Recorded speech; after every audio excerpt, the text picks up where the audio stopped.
one of the best high school rivalries in the state. Rogers versus Puyallup. In my 20 years as head coach, it was always a war no matter who had a good record or who had a bad record. You could always count on a really competitive game. Ron Iverson coached at Rogers for over 20 years.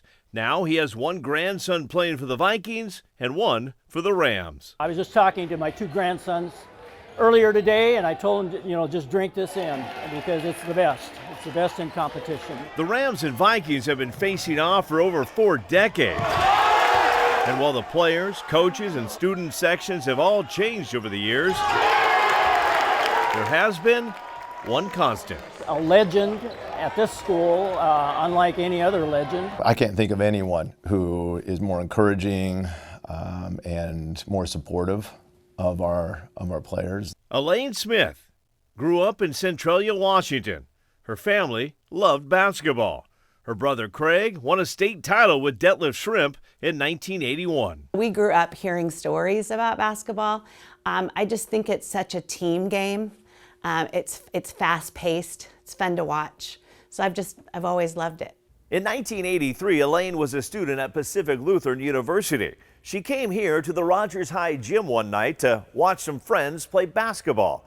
It's a game that would change her life forever. Elaine, who was the athletic director at the time, came up in the stands and said, "I hear you know something about basketball. My shot clock person didn't show up today. Could you do it?" Elaine said yes, and she's never looked back. For me, it was a way to come serve and get to know some kids and benefit the school. Over the years, Elaine quickly built a reputation. Our clock is always perfect at Rogers. I'm going to be brutally honest.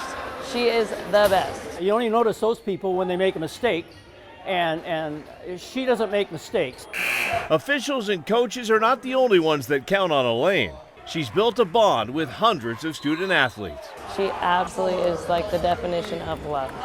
And so it's very rare. I've never walked into a gym and had anybody run up to the scorekeeper and give them a big hug. But you can't, that's what's going to happen in this gym.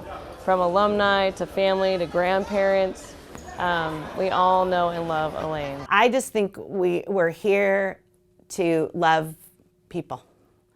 And so, there's a smile on my face because my life is just rich with so many amazing people to love. I have my bad days just like anyone else does, right? 7 years ago, Elaine would have one of her worst days. It still gets emotional. I was diagnosed with breast cancer in August of 2017. After 34 years, she was forced to sit a season out. Elaine would lose her hair, but not her will to fight. 1 year later, she was back in the gym. Just missed that one season of time in the midst of that 10-month or so battle, and very blessed to say I'm on year 7 of remission, and very grateful for that fight, and glad it's over. Elaine has been working the clock for 41 years, over 1,000 games, and she has no plans of leaving her spot in the gym anytime soon. It gives me joy. It gives me life. It is part of who I am. It's part of my life now.